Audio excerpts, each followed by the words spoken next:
My mother's she's a Southern woman from the Virginia area, and this is what I found out later. And I only can remember for a small period of, from a small, real small increment of my life that I lived in Bedford-Stuyvesant in the early middle '70s. Eventually, we had to move. We were evicted.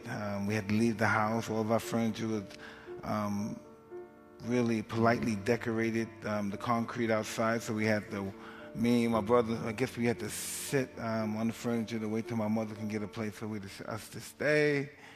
And it was just after that, it was pretty much hard times, welfare. When we moved to Brownsville, which was a much more aggressive neighborhood. And it just wasn't good. It was just crime infested, drug infested neighborhood. And it was very aggressive. And my mother had knew a lot of men. Her and her friends knew a lot of men. It wouldn't be unnormal for me to come from one of my friends' houses, to come from outside a man and a woman is in one of my mother's room. Or my mother's in a room with a man and a woman, and we can't go in the room, but we have to stay outside in the kitchen, perhaps, or the living room, and we can't go in the back of the room until they're finished. And that's just how our life's been. And as time went on, I've learned to while people were in the back that I would, and they fell asleep, I would go in their pockets and take their money. And that's just how it's been. That's just what it was all about. I learned how to steal at a young age. When my mother's friends were in her house, they were drinking. I learned to go in their house from the fire escape and rob their house while they were downstairs drinking with my mother. And that's just what I learned to do in my life.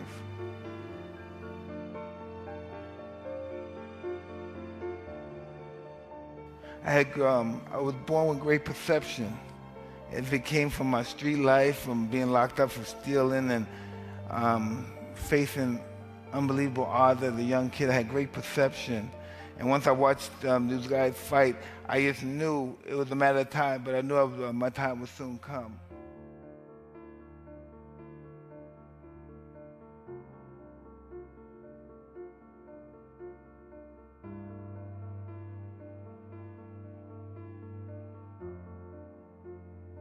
I knew I would obtain my goal before it existed.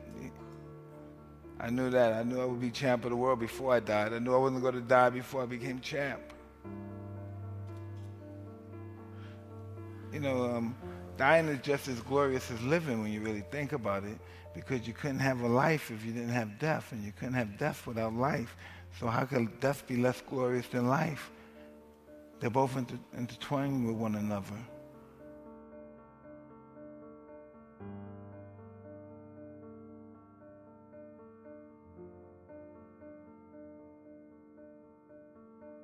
Yeah, they used to bully me in school. And so I never went back to school. So when my mother used to send me to school, I would just be hanging around the school, walking around the school. And if normally we have security guards, the truants officer that see me, I would take off and run, or hide in the building, abandon the building. But normally, my mother knew I wasn't going to school. Then I met some guys one day, and they pursued to ripping me off, and they realized I didn't have no money. But on lunchtime, I used to go in school and eat lunch, and then leave school again. So, especially when they had meatballs and spaghetti. So, one time these guys, they wanted to rip me off, and I didn't have no money, so they asked me, "Do you want to fly birds with me?" So I said, "What do you mean?" They said, "You want to fly with us?"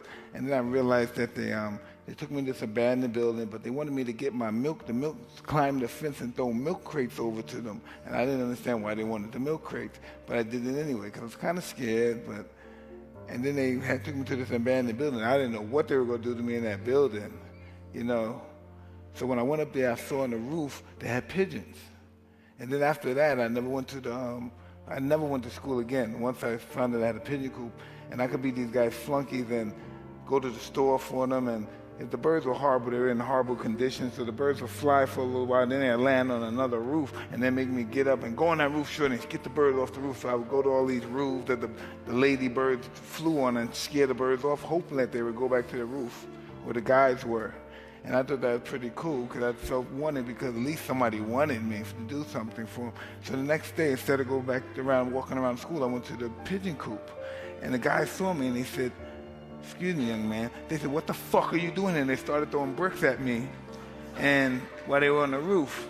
And I said, hey, I just came around to see your guys need me to do anything for y'all today, like help with the birds or go to the store for you, that's all. But they had thought that I was coming back around to steal their birds. And I had no concept of stealing birds back then. I just wanted someplace to hang out instead of walking around the streets all day. And some weird guy be asking me to get in the car and suck their dick or let them suck my dick or something when I was outside just waiting for school to come out or waiting for the lunch to appear. So I would be on the roof with these guys who I didn't know, who might have killed me also, right? So they said, "Yeah, go," and then they throw down someone, "Go to the store and get some cigarettes and get a knee-high soda." After throwing bricks at me, you know, and so I go upstairs, and so the guys go like this. School is over and stuff, but they tell me, "We're going to the center tonight. We're going to go to the after-school center." This is where, I don't know, the poverty-stricken people that live in the projects, they have a center there, a youth center, and they go there and they're playing music. They got a jam in the center, so we're going to go to the center. And so, oh man, I don't believe I'm saying it. So I said, "Okay, I want to go too. Can I go?" And I said, "Okay." "Yeah, sure, you can come." But I'm a young kid. I had no concept of you had to wash. Yeah, and so when I went to the center, I said, "Oh, fuck. I still had the bird shit on me from that." So I still have the bird shit and all the stuff, the tar and stuff from being in the pigeon coop, helping them build the coop. So, you know, we have tar paper, so we have to put the tar paper in the coop. When we go back, I never went home and washed. I just had the same clothes I had on. And when I went there, the kids that was on the roof that brought me to the roof, they all had new clothes on. And they all laughed at me. And everybody started laughing at me, and I was scared and embarrassed. I started laughing too. And one of the guys that was on the roof, he had said, "What the fuck, you dirty little motherfucker? What you come around here looking like that? Don't you ever wash?" And he said, "You better meet me at the roof. Meet me tomorrow, motherfucker. Meet me at the roof with the birds where you met me today." Even though that guy wasn't his pigeons, but he was there. He was looking for one of those other guys' brothers. He was older. He said, "Meet me at the roof. You hear me, shorty? Meet me at the fucking pigeon. Where you were today?" And I'm a schmuck. I'm like, "Yo, schmucko." So I met him early in the morning, just like when you're going to school. So I met him at the pigeon coop. And from then on, me and him started robbing houses. Because I was younger than him, so he would tell me to ring the doorbell, knock on the door. And if someone comes over, say you're looking for this guy, he'll give me a Jewish name or something. He'll give me some name. He just knew what to say, the right stuff and what neighborhoods. And I didn't know. And then they found out nobody was there. He would pick the locks. He would have the kids pick the locks. We would go in there. We would find money, guns, jewelry. It was just wow. It was just such a rush being in somebody's house and you see that luxury there and it's yours.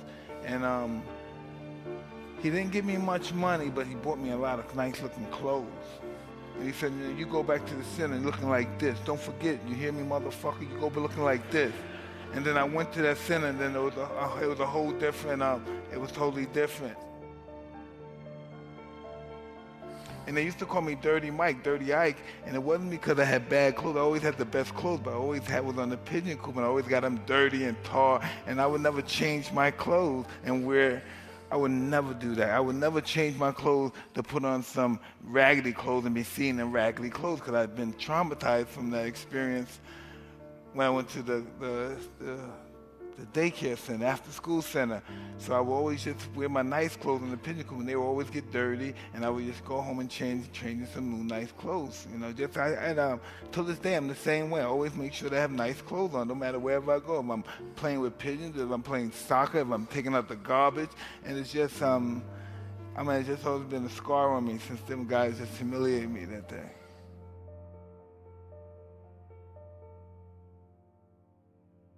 Because even though I was a street kid and I was come with like a tough kid. I never had an ego. I was never really jealous of anybody. I never really thought much of myself. But when I met Cuss and I started talking to Cuss, he made me believe that I was a god. He made me believe that, for instance, Cuss would say this. Now, to Cuss would say, now you see, you hear this? Because Cuss had a really, he had this really megalomaniac ego. He said, you let me tell you something. All the prophets, all the gods you ever know about, if they had a son, their son couldn't beat my fighter.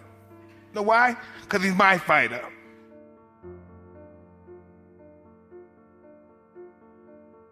I remember I was a young kid and I was getting put on the front cover of maybe Ring magazine at the time, a big time magazine it was. Could have been Sports Illustrated, but one of these magazines, I got put on the magazine, and there's a bunch of cameras around there, and I was feeling myself. I was smiling, laughing with the guys like I was a big shot, and then right after that, Cuss said, grab the broom and mop and sweep, clean the gym. And whoa, and that's just what I had to do. You know, I just knew my place with him. I just knew my place, you know. Like things I would say with other people, I would never say with him. He would only have to call me one time and I would be there. It was never like, hey, be there in a minute.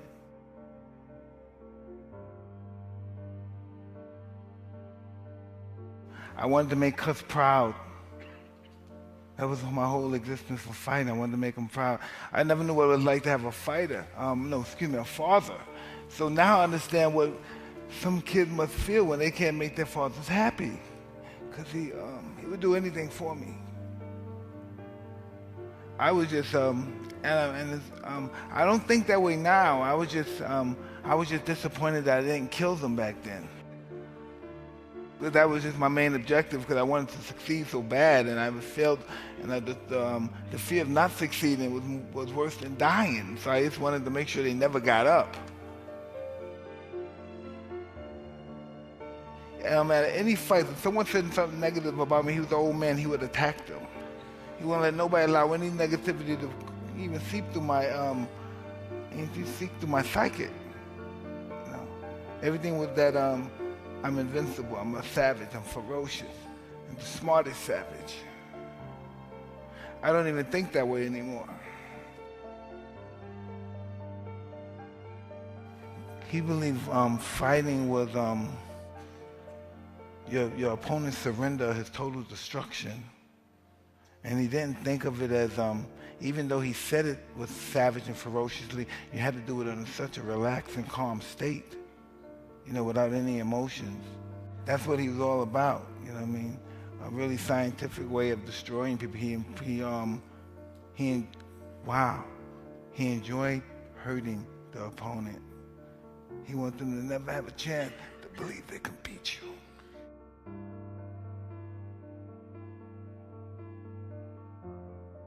You know, it wasn't about anything. Our whole life wasn't about making money. It wasn't about being rich. It was about, and nobody on the planet could beat us. That was everything. My whole life, he said, best fight in the world, best fight in the world. There's nobody on the planet that could beat me. I could beat anybody on the planet in a fair fight, and that's what I always believed. You know, I don't even think about that now, but just to be in that state of mind, I could be anybody one day I said this, and well, I'm so happy that I don't think that way anymore. I was having an interview, and I started thinking about Cuss, because Cuss is pretty, you know, arrogant. And Cuss said, and I said one of Cuss words. I said, I was being interviewed, and I said, how many people in this planet? I said, what, around 5 billion people, 6 billion? I said I could beat every one of them in a fair fight. And that's what I believed at the time. But this guy always told me, he says, I'm allowing my mind to get the better of me. Your mind, you don't have your mind on your work. You're not being disciplined. He really knew that. He always believed that his mind could heal anything. He believed if he had cancer, his mind could heal cancer. He was a strong believer that your body only purpose was to carry your brain. And, you know, he was just amazing, man.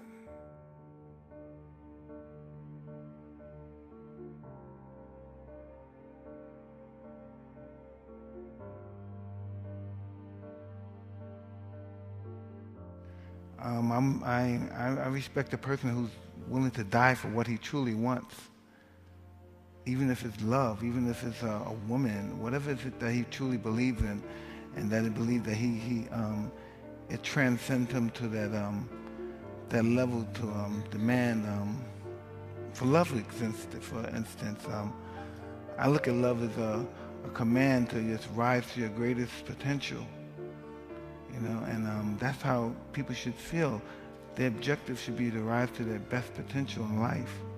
If it's to lose 30 pounds, if it's to pass a test, it should be to win a fight, to be admired by people all over the world. It should allow you to rise to your greatest potential, that you look at yourself in the most grandest fashion.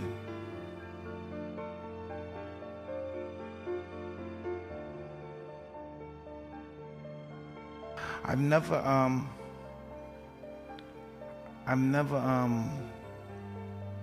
was never able to understand the concept of greatness. I just never was able to understand that concept of greatness. And as time went on and I've gotten older, and I've met many journeys on people that I met on my journey, and people who I've read about on my journey. I read that all greatness, the majority of greatness in itself doesn't come with goodness. The two don't coexist with one another.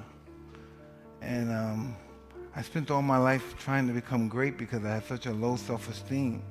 And I realized late in life, well, I'll say I'm 47, but late in my life, that all great men are not good men.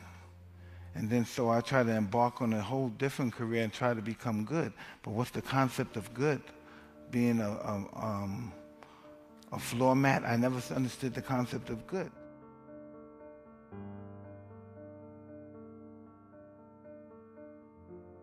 So how do we live in those two dimensions at once? You want that greatness for self-gratification, but you want goodness from a human perspective. And I really have no idea, no clue how do I juggle both of them and be in harmony. And then in all actuality, they don't exist. You have to pick a side.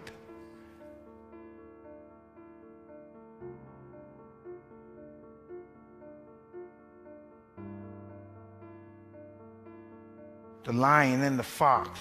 You know what I mean? I could beat the vicious guys, and I could outsmart the slicksters. So I was pretty much didactic in that apartment, pretty much. But what really was the turning point is that there was nobody that could reach the core like Cus could. No one could inspire me.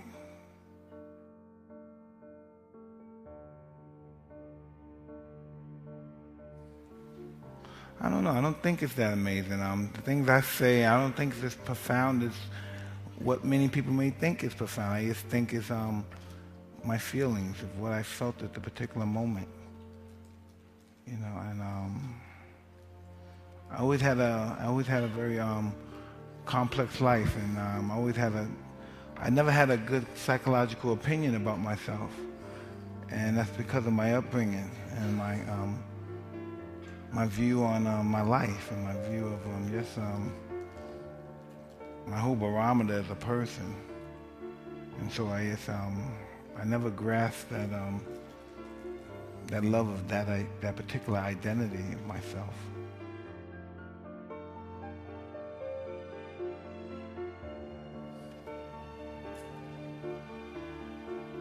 I gave my whole fight, and it's time to give it up. It's time to stop and let go and let God. I did all I can do humanly, and now it's time for me to let God lead the way.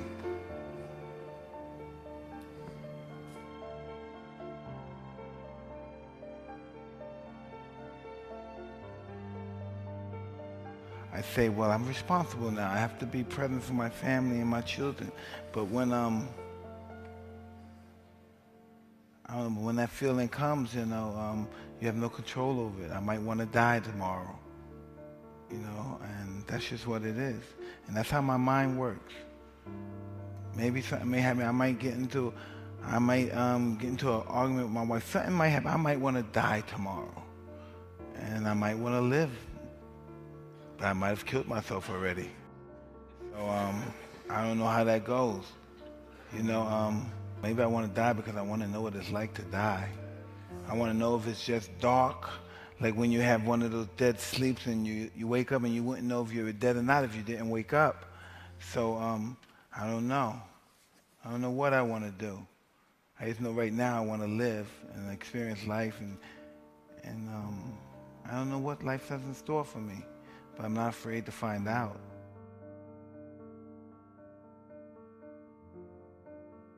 I'm not trying to even the score. I'm moving on to other places which are probably dark and places I've never been before, but I'm not afraid to go there. I'm not afraid. I'm not afraid to lose in life. I'm not afraid to do anything. I won't do anything. Matter of fact, I won't do anything. Matter of fact, like my show, there's nothing I would do unless I have a possibility of being humiliated. If I can't be humiliated, if I fail, I don't want to do it. Because only by doing that, I would rise to my highest potential with the fact that I might be humiliated, and I don't want that to happen. But when it does happen, then I will truly be humiliated. Because when I succeed, I truly succeed. And that's why I'm here with you.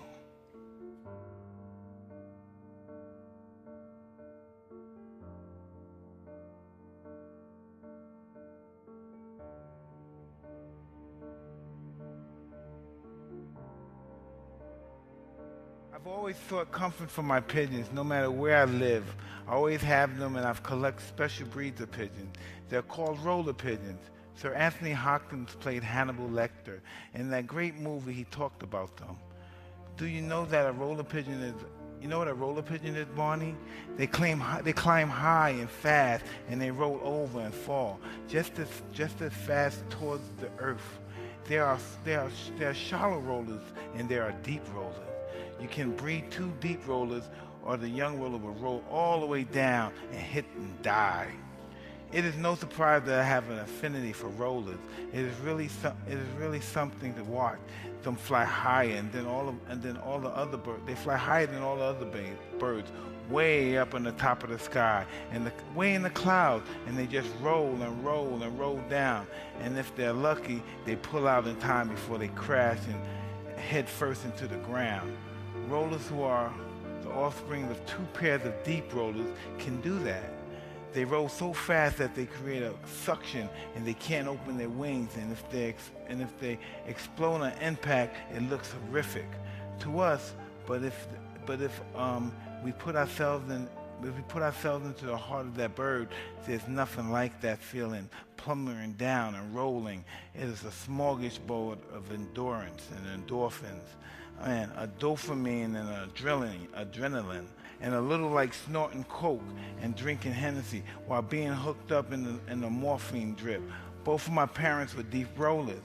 I was bred to climb high and high into the sky and tumble down. I am truly grateful that I found my wings before I hit the ground.